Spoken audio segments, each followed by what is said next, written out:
What if your best friend became your worst enemy?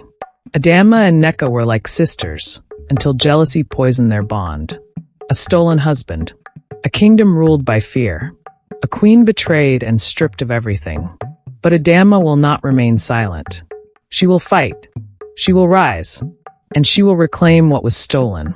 This is a tale of love, betrayal, and revenge. In a quiet village by the river lived two girls, Adanma and Nneka. From the day they could walk, they were inseparable. Two hands of the same body. Two branches of the same tree. Every morning, they walked side by side to the stream, balancing clay pots on their heads, giggling as they splashed water at each other.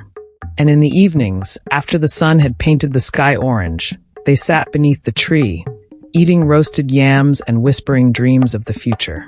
"You and I will always be together," Adanma would say, her eyes filled with warmth. "Forever," Nneka would reply, squeezing her friend's hand tightly. They had a promise to never hide secrets, to always stand by each other, to be sisters until the end of time. But the world they lived in was different. Adanma, the daughter of a poor widow, knew struggle. Her mother worked hard, yet there were days when food was scarce, and the roof above their heads threatened to collapse. But despite her hardships, Adanma's heart was full of light. She was beautiful, not just in face but in spirit. A smile that could melt stone. A soul so pure that the whole village adored her. Nneka, on the other hand, was born into wealth. The only child of a powerful chief, she never knew what it meant to lack. She had the finest clothes, the sweetest meals, and the love of a father who treated her like a rare diamond. Two girls. Two different worlds. And yet, their bond was unshaken. Best friends. Sisters in spirit. As they grew older, their lives began to change. One morning as the sun stretched its golden arms over the village, warming the earth, making the leaves dance in its gentle light. Birds sang sweet melodies as villagers went about their daily tasks. And then he arrived. King Yagazie, the young and noble ruler of the land, strolled through the village with his palace guards. He was a king loved by all, wise, kind, and strong, a man who ruled not with fear but with love. As he walked, his sharp eyes wandered over the people, watching their simple lives with quiet admiration. Then he saw her. Adanma. She walked gracefully, balancing a bundle of firewood on her head. The sun kissed her smooth skin, making it glow. But it wasn't just her beauty that held the king's gaze. It was her smile. Warm, effortless, full of life. She had no crown, no fine clothes, yet in that moment, she shined brighter than any queen he had ever seen. Adanma noticed the royal figure standing before her. Her heart raced, but she quickly bent her knees, lowering her gaze. "My king," she greeted softly. For a moment, he said nothing. He only watched her. Something stirred in his chest, a feeling he had never known before. And from that day, he never stopped watching her. He sent for her, asking to see her, to hear her voice, to know her heart. They walked under the moonlight, speaking of life, laughing like old friends. Adanma was unlike any woman he had ever met. And soon the whole village heard the news. King Yagazie had chosen his queen. The village was alive with celebration. Voices rose in joyous songs, and feet danced upon the earth in rhythm. Their beloved king had found his queen. Women ululated, men cheered, and children ran through the streets chanting, "Adanma, our queen with a pure heart." But in the largest hut in the village, hidden from the joyous noise, Nneka sat in silence. Her hands clenched into fists. Her teeth ground together. Her heart burned with something dark. Adanma? A queen? The thought made her stomach turn. It should have been me. Not that poor, dirty girl. Yet, when Adanma came to visit, her face glowing with happiness, Nneka forced a smile. "Oh, Nneka," Adanma gushed, grabbing her friend's hands. "Can you believe this? I, the daughter of a poor widow, am going to be queen." Nneka let out a small laugh, squeezing Adanma's hands as if in excitement. "Ah, my dear friend, who would have thought? You are so lucky." She watched as Adanma's eyes sparkled with joy, her heart open, trusting. And inside, Nneka's heart twisted with jealousy. Every time Adanma came to her talking about the king, how kind he was, how he made her laugh, how he gifted her beautiful things, Nneka smiled. But inside, her soul boiled. Why her? She asked herself over and over again. Why not me? The day of the royal wedding arrived, the grandest celebration the kingdom had ever seen. Drummers beat their talking drums with passion, dancers spun and leaped through the air, and the people feasted under the golden sky. At the center of it all, King Yagazie and his new bride, Adanma, sat side by side. The young queen was breathtaking. Draped in fine silk, gold around her neck, her smile brighter than the sun itself. With Adanma as queen, the kingdom flourished. She was kind. She was wise. She was loved. She visited the sick, fed the poor, and encouraged the king to rule with love. The people adored her, calling her the queen with a pure heart. But not everyone celebrated her. Nneka had changed. Her visits to the palace became fewer. Her laughter was no longer real. And though her lips smiled, her heart whispered only one thing. I will not let her keep what should have been mine. The palace halls no longer echoed with the sound of Nneka's laughter. She no longer visited Adanma. No more long talks under the tree. No more whispered secrets. No more sisterhood. At first, Adanma thought nothing of it. Perhaps Nneka was busy. But as days turned into weeks, the absence felt like a wound that refused to heal. One morning, she could not take it anymore. Dressed in a simple wrapper, Adanma left the palace and made her way to Nneka's home. The moment she stepped inside, she saw the shift, the forced smile, the stiff posture, the eyes that held no warmth. Adanma reached for her friend's hands, her heart aching. Nneka, my sister, why have you not come to see me? I miss you. My life may have changed, but our friendship has not. Nneka let out a small, fake laugh. Ah, my queen. I have just been busy. I will visit soon. But she never did. Because deep inside, Nneka was never happy for Adanma. She was bitter. She was angry. She was jealous. And that jealousy burned inside her, turning into something darker. That night, as the village slept, Nneka did not. The wind was cold, whispering secrets through the trees, but she did not shiver. She walked fast, her heart set on one thing, winning King Yagazie's heart. The path was long, winding into the forbidden part of the forest. The elders warned of spirits here, but Nneka did not care. She reached the old woman's hut, a small, broken house covered in dried palm leaves, sitting in the belly of the night. Inside, the air was thick with the scent of burning herbs. A woman, old and wrinkled, sat behind a clay pot, her piercing eyes cutting through the darkness. "How may I help you, child?" she asked in a voice as rough as tree bark. Nneka swallowed hard. "I want the king's love. I don't care if I am his second wife. I just want him to look at me the way he looks at Adanma." The old woman sighed, shaking her head. "Love should be natural, not forced." Nneka clenched her fists. "I don't care. Give me what I need." The woman stared at her for a long time. Then, with a slow nod, she spoke. "Very well. But love comes at a price. If you want his heart, you must give me your womb." Nneka froze. Her womb? The thought sent chills down her spine. Could she really do this? But then, she imagined Adanma sitting beside the king, smiling, glowing in happiness, living the life that should have been hers. No, she would not let it happen. Nneka took a deep breath. "I accept." The old woman nodded, reaching for a small vial filled with a dark red liquid. "Mix this into his food. He will love you, only you. But remember," the woman's lips curled into a strange smile. "Your womb belongs to me now." Nneka grabbed the vial, her hands shaking. But her heart was set. Days passed, and Nneka waited like a hunter watching its prey. She knew the moment would come, the perfect time to strike. Then it happened. Adanma left the palace to visit her widowed mother, as she always did, bringing food and gifts to the woman who raised her. And as soon as she was gone, Nneka saw her chance. She arrived at the palace with a steaming bowl of pepper soup, her heart pounding in her chest. The guards let her in without question. After all, she was the queen's best friend. Inside, King Yagazie sat in the royal chamber, lost in his own thoughts. Nneka smiled, bowing before him. My king. The king looked up, a kind smile on his face. Nneka, welcome. To what do I owe this visit? She settled beside him, her voice light and cheerful. Oh, nothing, my king. I simply wished to see you. Adanma speaks of you so often, of how kind and wise you are. She is lucky to have you. King Yagazie chuckled, shaking his head. No, I am the lucky one. She is a rare gem. Nneka smiled, though her heart burned with jealousy. She gently pushed the bowl toward him. I made some pepper soup for my dear friend. She once told me it is your favorite. Please have some. The king's eyes brightened. He picked up a spoon, his heart warm with gratitude. He had no idea that with each sip, he was drinking his own fate. Nneka watched, her breath shallow, her hands clenched under the table. The trap had been set.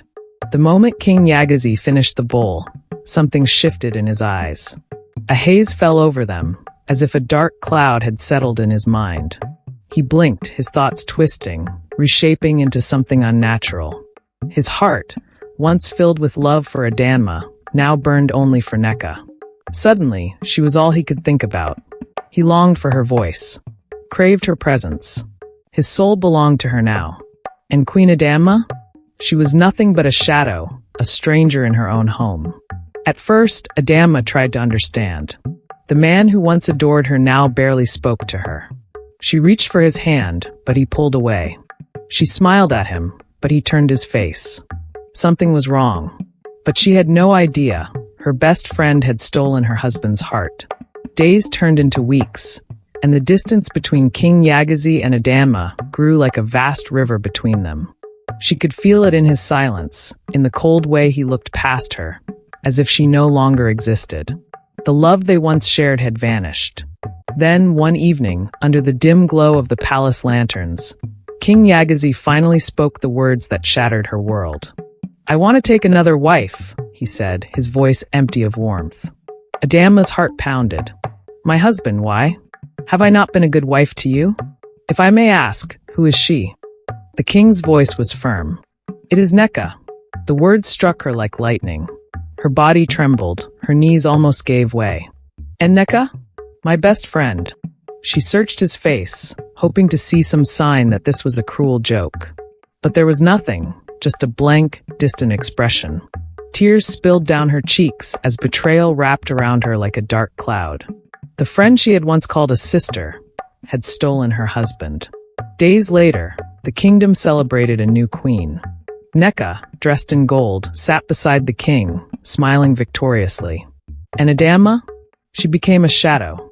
Unseen, unheard, unwanted.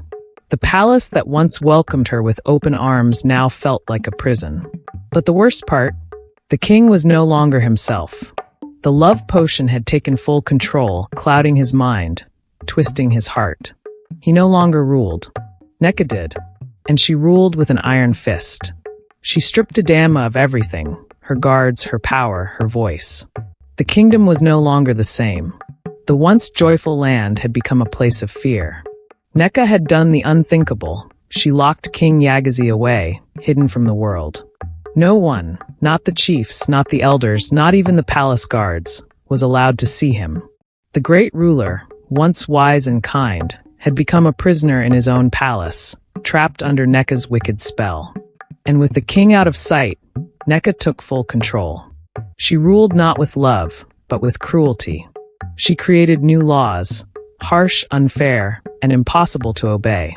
The villagers lived in fear, forced to bow to her every command. They whispered behind closed doors, but no one dared to challenge her. One morning, Nneka gave an order that shattered Adanma's heart. Bring me that widow, Adanma's mother, she commanded, her voice sharp and cruel. The palace guards obeyed without hesitation. The frail old woman, who had once raised her daughter with love and sacrifice, was dragged into the palace like a slave. She was forced to cook for the very woman who had stolen her daughter's happiness. Every day, Adanma watched in helpless agony as Nneka humiliated her mother. She would throw food on the ground, laughing as she mocked the woman who had given Adanma life. Is this what you used to feed your daughter?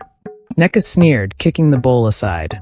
No wonder she was never worthy of the throne. Adama's fists clenched. Her heart burned with rage. She could not stay silent anymore. Nneka, you have taken everything from me, but leave my mother out of this. Nneka's cold eyes flickered with amusement. Guards! Drag her to her chambers. The guards grabbed Adanma, shoving her away like a commoner. She struggled, but they were too strong. Tears blurred her vision as she watched her mother lower her head in shame. This was too much. How had her best friend become her worst nightmare? That night, Adanma lay on the cold bed that once belonged to her and King Yagazie. The loneliness in the room swallowed her whole. She stared at the ceiling, her heart aching with a pain she could not escape. Is any friend in this world real? She thought of Nneka, the girl who once held her hand, who once called her sister. How could she betray her like this? Adanma hugged herself, her body trembling. She had lost everything, her husband, her crown, her dignity. Now, she was nothing but a forgotten slave in the palace she once ruled with love. King Yagazie, the man Nneka had fought so hard to have, was now nothing more than a burden to her. The love potion had turned him into a weak shadow of himself. He no longer spoke with wisdom. He no longer ruled with strength. He was just a man who sat in her chambers, staring at her with empty, foolish adoration. And now he disgusted her. Late at night, while the king lay locked away, Nneka slipped out of the palace, wrapped in a dark cloak. She had started keeping secret affairs, whispering in the shadows with men who pleased her more than the king ever could. But who would dare question her? Fear gripped the village. The people whispered behind closed doors. They saw her cruelty. They felt her wickedness. Queen Adanma was a kind queen. Now we have a ruler who drinks power like palm wine and swallows people's dignity like fufu. But no one could help Adanma. No one dared. Because Nneka's father's eyes were everywhere, watching, searching, waiting for anyone foolish enough to challenge his daughter. Adanma sat alone in the cold, empty chamber. Her heart was heavy with pain, but her mind was clear. She had wept enough. She had suffered enough. She could not watch her husband die because of a single mistake. She could not remain a slave to the best friend who had betrayed her. She could not watch her people suffer under Nneka's wicked rule. That night, with nothing but determination in her heart, she wrapped herself in a long veil and left the palace in secret. She walked for miles, crossing rivers, slipping through dark forests, her feet aching, but she did not stop. At last, she arrived in a distant village, where a powerful spiritualist lived. The old man, dressed in a long robe, stood outside as if he had been waiting for her. "I have been expecting you," he said, his voice deep and knowing. Adanma's heart pounded. "Please help me. Help my husband. Help my people." The old man sighed, staring into her eyes. "Your husband is under a strong spell. Nneka gave him a potion that stole his love for you." Adanma's breath caught in her throat. "But you, Adanma, you helped her." Her eyes widened. "Me? You trusted her like a sister," the old man continued. "You shared your happiness when you should have been silent." Tears burned Adanma's eyes. Her own kindness had been her downfall. "But because of your pure heart, I will help you," the old man said. "There is only one way to undo the spell. Your husband must see your nakedness." Adanma gasped, shocked. "That is impossible. Nneka never lets anyone near his chambers." The old man nodded. "Then you must find a way. That is the only key to breaking the curse." Adanma's heart was heavy, but she knew she had no choice. She left the village at sunrise, walking back to the palace with only one thought in her mind. She would not let Nneka win. That evening, Nneka wrapped herself in a royal cloak, preparing to sneak out of the palace. The king was locked away, useless to her now, and her secret lover was waiting. She thought she had everything under control, but she had no idea this was the night her reign would end. As she stepped out, Adanma saw her chance. Her heart pounded in her chest as she hurried toward the king's chamber. At the door stood a palace guard, one of the few who still remembered the kindness of the true queen. "Greetings, my queen," he whispered. "Open the door," Adanma commanded. Without hesitation, he pushed the heavy wooden door open.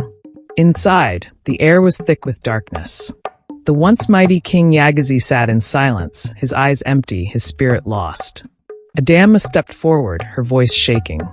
"My love, it's me." At that moment, Nneka felt something shift. A sharp, cold feeling ran through her spine. Something was wrong. She rushed back to the palace in a frenzy, her feet barely touching the ground. But before she could reach the chamber, before she could stop what was about to happen, Adanma untied her wrapper, letting it fall. King Yagazie's eyes landed on her bare form. And just like that, the spell shattered. The king blinked, his mind clearing, memories rushing back like a flood. He looked at Adanma, really looked at her, and saw the woman he had loved all along. Tears filled his eyes as he pulled her into his arms. "Adanma, my love, what have I done?" "You were under a spell, my king," she whispered, holding him tight. "But you are free now." Just then, Nneka burst into the room. But something was wrong. Her eyes were wild, her face twisted in horror. She clutched her head, screaming. The spell had turned on her. She staggered backward, tearing at her clothes, laughing and crying at the same time. The king's face hardened. "Take her away!" The guards seized her, dragging her out as she screamed like a madwoman. As the sun rose the next morning, the palace gates opened wide. The people, who had lived in fear for so long, saw their true king again. King Yagazie stood tall, hand in hand with Queen Adanma. Tears filled the eyes of the villagers. Their queen was back. The kingdom erupted in celebration. Drums beat through the land. Women ululated with joy. Men danced, lifting their hands to the sky. The nightmare was over. And Nneka? She was nothing but a forgotten curse.